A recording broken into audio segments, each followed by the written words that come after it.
Alright, so this video is going to be fairly long. Mainly because I got other things to do. This is just We the People News, okay? This is a learning video, alright? This is for you to not look straight forward, but look around you, okay? If we don't see what's going on around us, and we just keep going forward, the true definition insanity is to keep doing the exact same thing over and over and over, expecting a different result. Okay? Now realize this. Everything can be habit. Even if you didn't believe it was a habit, it can still be a habit without you knowing that it is a habit. Alright, so I thought this is interesting. Once again, this video is going to be arm length. Okay? Again, don't know enough about it. But again, I don't think inside the box. I think outside the box, okay? I much prefer outside the fence where the grass is greener, because all the other little sheep are inside the fence and there's very little grass. Alright, let's see here. Let's go ahead and proceed.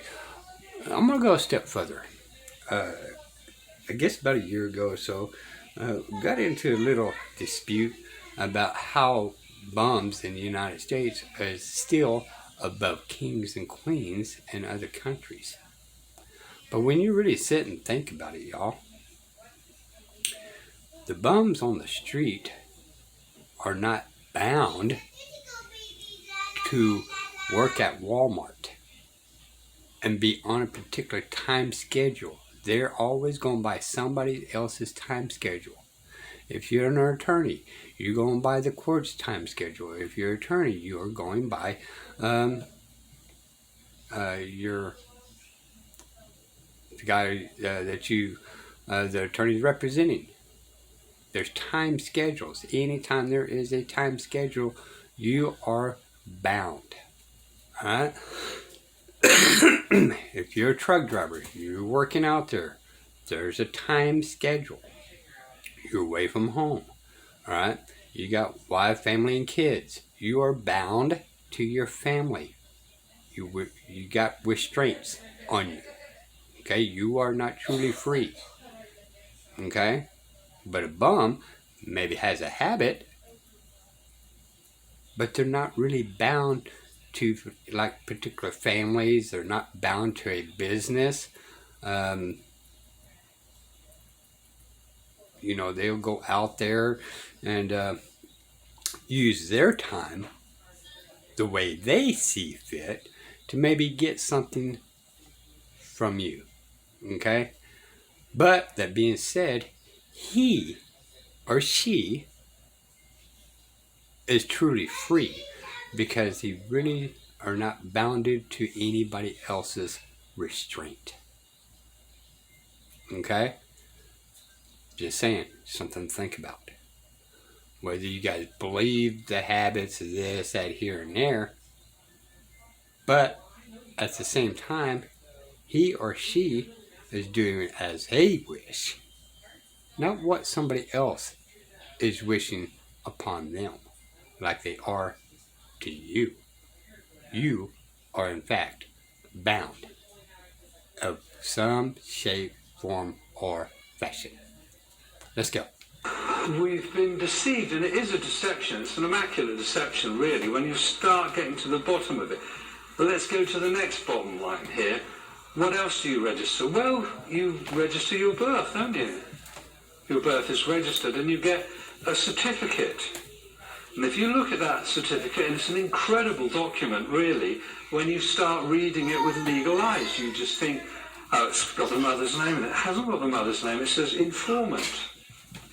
And on the back of it, remember, it's got the Crown Corporation logo on it. By the way, the Crown is a corporation. It's not the Queen. On the back of it, it says, this is not proof of identity. Well, you think how many documents are derived from that birth certificate? Your driving license, your passport, your NHS thing, all of it comes from it. So if it's not proof of identification, what does it mean legally? So you're kind of left with this conundrum. I've registered my birth. I've got this bond back. Bond. Bond is an abbreviated word. Where do you think the word bond comes from? It's really obvious. It comes from bondage. You've been registered. When you register something, you give something away. You've been given into bondage to the Crown Corporation. This is legally what it means. If you're given into bondage to the Crown Corporation, and we can prove it because there's a certificate that says that's the case, what does that mean? What's the bottom line here? Well, I'll go back to a little bit of history now. I haven't got anything behind me, but those of you who used to play Monopoly probably can remember that a pound sign used to kind of be like this, and it had two lines through it. Remember that? And the dollar sign had kind of like this S, and it had two lines through it. So it had two lines through it. Now, the pound used to be called sterling. It was called sterling for a reason, and it's based on silver. And of course, in America, the dollar had the same two lines through it, and it was all the silver dollar. That's what it was. But in 1929, the banks owned everything. They owned absolutely everything because of a thing called the Wall Street crash, which they brought about into existence. And then they also changed things. They changed the pound sign so it had one line through it, and the dollar sign so it had one line. So they removed one line. Well, if the banks owned everything, the money in circulation then has a different value. There's something else backing it. If silver isn't backing it anymore, what is backing it? And around about the same time in 1933, a guy called Colonel House, who worked for the Rothschilds banking cartel, among other people, came up with this idea of registration. And he's quoted as saying not 1 in a million people will work this out. Because they had to, if the banks own everything, then the country's bankrupt. So, let's take this in perspective, okay? This is Englishmen. They're talking about the crown. But, what happened in 1933? Did or did not the United States file bankruptcy in 1933? They're talking about England. But what about here in the United States in 1933? We filed bankruptcy. And therefore started really digging deep into the corporation part of the United States. Not me saying it.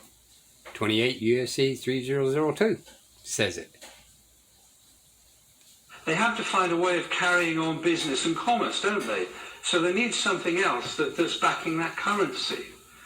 The way that it works, and I'll give you a process, because I'm a shrink as well, but I'll give you a process. We deal with things in terms of process, because you can get lost in content, which is the detail of things. So if I was, say, for example, a dairy farmer, and I'm a dairy farmer, and the bank says, sorry, Alan. I can't believe I'm pausing so many times. Detail is truth. Options is an illusion. No, we make all the money we can, we're going to foreclose on you, you're bankrupt. But good news is we'll keep you on as a manager, seeing as you know a bit about what you're doing. So we now own your farm, and you now work for us. But what we'll do is for every calf that's born, we'll extend you credit based on the milk and cheese and meat that it's going to produce in its lifetime. You register that calf with us and we'll extend you credit based on the milk and cheese and meat it's going to produce in its lifetime. Well, you are the cattle. You are those calves, because when your births were registered, money, it's called a fiat currency, is put into circulation, and it's based on the wealth that you can create in your lifetime. Your labour. That's basically what it is. But I tend to look at that term as your sweat equity. So that's what backs currency. It's a promissory note. A promissory note is a negotiable instrument. Banks deal in negotiable instruments. It gets worse, believe you me, it gets worse. And I'm probably going a little bit too far, but I guess the point of this talk is to hopefully stimulate you guys to do your own research. So if I can throw enough stuff at you and go, what that guy said can't be true, it can't possibly be true, I'd say, I'll welcome you. Do your own research and find this out for yourself, because the more people that know this, how we're caught in this situation, the more people that have the knowledge about it, the easier it will be for us to get out of this trap. It does get worse. It gets much worse, actually, when you look at it. For example, there's a thing that goes along with the birth certificate. A bond is created, obviously, a contract, and that's worth money. The original title of this talk was going to be The Occult Significance of Law, because most people don't think there is anything occult about law at all. And those that would do any research would go, oh, that's absolute rubbish, Alan, that can't possibly that. I'll totally reject that. And by rejecting it, lose the opportunity to begin to comprehend what's really going on. Because there is a very strong occult aspect to law. And the reason they dress the way they do, and the terminology and the language that they use as well. In fact, it's very much an occult art. It is, in fact, the occult art of law.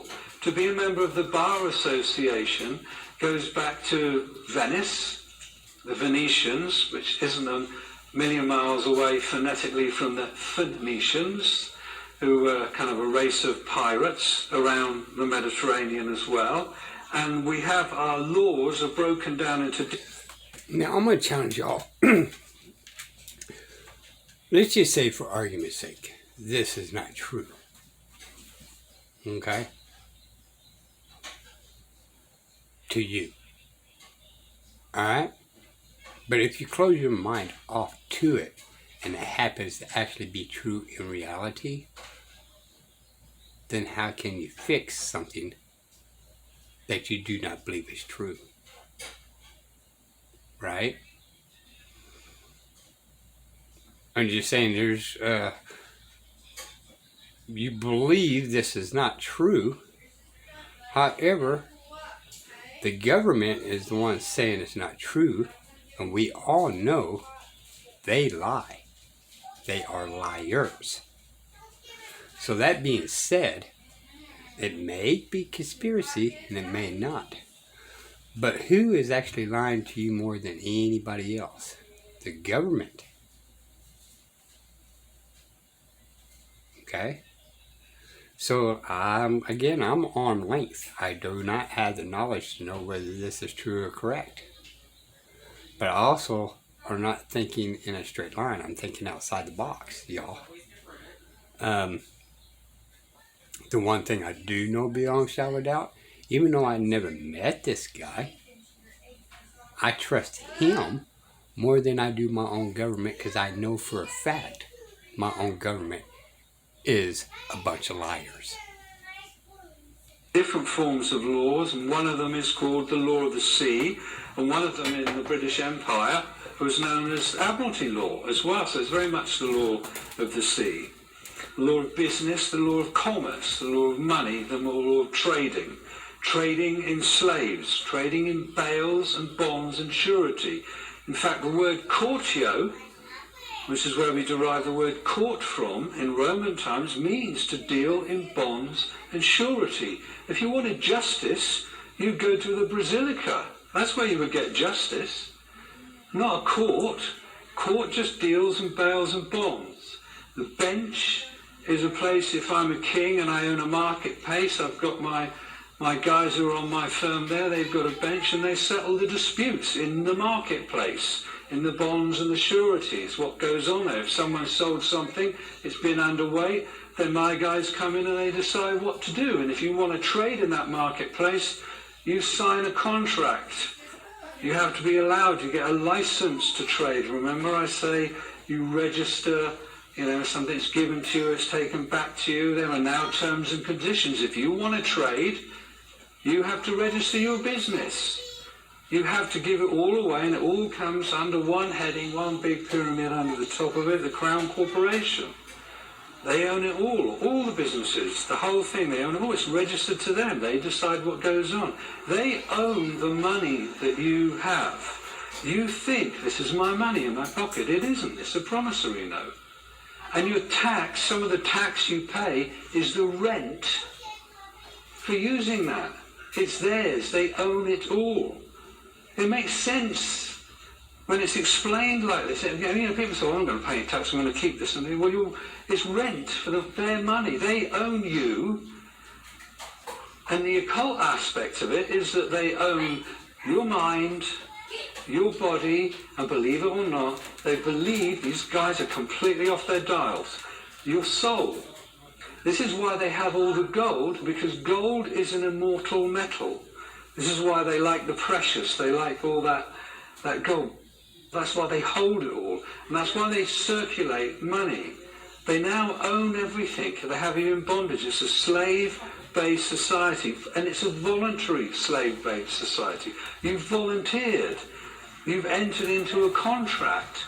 So when you go, for example, it even gets worse. You're part of a, believe it or not, a death cult. The three forms of law, the first is the Uniform Commercial Code. Second is canon law, the Holy See. And the highest form of law, believe it or not, in this country is Talmudic law. Babylonian Talmudic law. Okay, so the first form of law deals in bonds and surety and you as a slave. And as you're owned, they can do exactly what they like to you, and that's exactly what they do. They extend the credit based on the milk and cheese. All right, so you register to vote. I'm just outlining stuff here to hopefully stimulate your own research. You register to vote means you're giving away whatever you're registering to whoever you're registering it with. So what's the process here? Let's just look at the difference. What happens when you vote? You go in there and they give you a bunch of guys you can vote from, and they say to you, you've got to put an X on the box, don't they? And you follow that and you put an X on the box. Only incompetence or illiterate people sign with an X. And what you do when you register to vote, you say, I'm giving up my responsibility. I'm illiterate, and I agree, I'm a mental health outpatient, and I'll prove this by marking an X on this. And what I do, I will give whoever I put that X against power of attorney. You're giving them power of attorney over your life. In other words, if you were some old guy in a mental hospital who's lost his marbles and the lawyer says he can't manage his affairs anymore, we've got to give someone power of attorney to manage all his finance, to do everything for him, and they get him to sign, and now you give him power of attorney, that person manages your life. So not only do they own you, mind, body and soul, you've now voluntarily registered and giving them power of attorney over your life. So you basically say to them, I'm a mental health outpatient, which is why you vote in a ward, because it's a giant mental asylum. You're in a ward. If you prove to them that you're an illiterate, you put the X on there, and you registered to vote, you've given away your rights, and now you've given them power of attorney. In other words, you say to them, I've let you decide what you think is best for me. If we were on a war, that's fine. I've got no say in it. And what they would do is like, shall we say, the deranged young son who's managing has got power of attorney over his great-grandmother who's spending all the money on drugs and resources like that. He'll tell her what she wants to hear. What do these politicians do? They'll tell you what you want to hear. That's the way they're playing the game.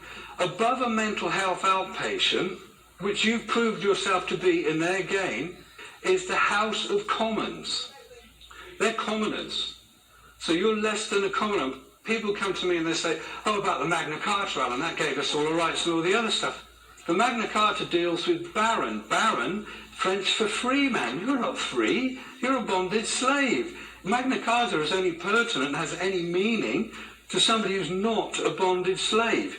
So you'd have to be in the House of Lords today to be able to have any power or sway with the Magna Carta as a baron, as a free man. And the House of Commons, people like David, they're less than that, and you're right down there.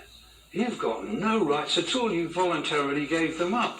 You're a mental health outpatient that's given away power of attorney on a regular basis to a different bunch of guys who tell you what you want to hear, and they lie to you over and over again. How much more proof can you give them that you've lost the plot? This is the way they look at it. This is the way they trick you. This is the way they deceive you. This is the way, because the way the universe works is they don't want the blame of it. It's not us. Look, I'll prove it to you. Look, they signed here. This is your signature. Signature, that's another one. Signature means sign of nature. You proved yourself to be a living being, and you've made a mark on a piece of paper called a signature that proves you've got a sign of nature, because they've created a thing called a person. Person means legal fiction. Legal fiction means you become liable. All your bills are written to you in capital letters. Everything to do with money, bank, rent, commerce, everything is you in capital letters, addressed to you in capital letters. This is where you get the term capitalism from, because your life has been monetized and capitalized. As a bonded slave, you are what back that currency, and you've given them power of attorney. You've given them power. You can moan, you can whinge all you like, but they'll just say no to the universe in their magical system. Sorry, but it's not on us. You signed, you gave, that's your signature, isn't it? You voted for that, you registered it. It's on you. You're responsible. It's on you. You made that decision, not on us. We don't inherit the karma. Because the whole system works on an occult way on curses. It's an old curse system that goes back 5,000 years. It's dark magic. It's based on curses. It's based on sacrificing. It's based on blood sacrifice and all that stuff. Cursing, that's what it is. What do you think that money is? It's a curse based on your life that's been taken from you. You've been hoodwinked out of it. I mean, hoodwinked, that's a 33 and a third degree Mason maybe will tell you, but you've been hoodwinked. And they're lifting the veil, and they say, what I'm telling you is part of that process. How do you think these guys get away with stuff? If I say to you, what's your name, and you give me your name, you've basically said in legalese, oh, I'll contract with you, and I'm a bonded slave, I don't have any rights. I gave them up. But if you want to think on your feet, and I'm a police officer, and I say, what's your name? And you say, what makes you think I have such a thing? Ask the question, because if you're asking, you're as king. You've got some status then. Because they all work, they act, and they behave in a manner, it's called implied right of consent. They are going to behave in a manner that suggests to them that you've all consented, and unless you rebut that consent, unless you stop that, unless you say, hold on a minute, I'm not consenting, I do not consent to this, I am not a name, I'm standing under common law, if you want a contract, I'll be happy to contract with you, my fee is £900 an hour, do we have a contract, yes or no? What's he going to do? I know a guy, you can find it on the YouTube thing, drunken driving. He's driving his car drunk, the police pull him over. They say, what's your name? He says, I'll be happy to accept your offer of service. My fee's £900 an hour. Well, right, we'll arrest you then. Because that's what they normally do. They'll kidnap you until you give them your name. If you get caught on a train and you haven't got a ticket, they'll kidnap you until you give them the name. Because they want what's a thing called joinder, which is your name and address and your birthday. Because they want your bond. They want the details of your bond. They want that for a very good reason, and I'll get back to that in a minute. So he gets arrested, he goes in there, and eventually the sergeant's there, and, oh, we've got this guy, he won't give us our name, I'll put him in the cell, then he's drunk, da-da-da-da-da. They let him go the next day. Yeah, the point is that they let him go. The reason, here's another one, that it's really mind-blowing the way the whole stitch-up goes, is that bond that was created at your birth, there's a thing, fancy French word, it says c'est de KV, which means for the benefit of another. It was something that was created after the Great Fire of London, when they were trying to find out all the dead people, all those people that were missing and all the other stuff. But on one side, but on the other side, they were trying to raise a new form of currency, of credit, because remember these guys, these Templars had done it before. How do you think they financed those big, nice Gothic cathedrals and all the rest of that with their money lending, international banking scams and all that, but that's another history. But in 1666, after the fire of London, they created a Cester KV Trust. The way they work it in terms of the occult side, they say, okay, you're born, you're created by the divine, and therefore you inherit the earth. And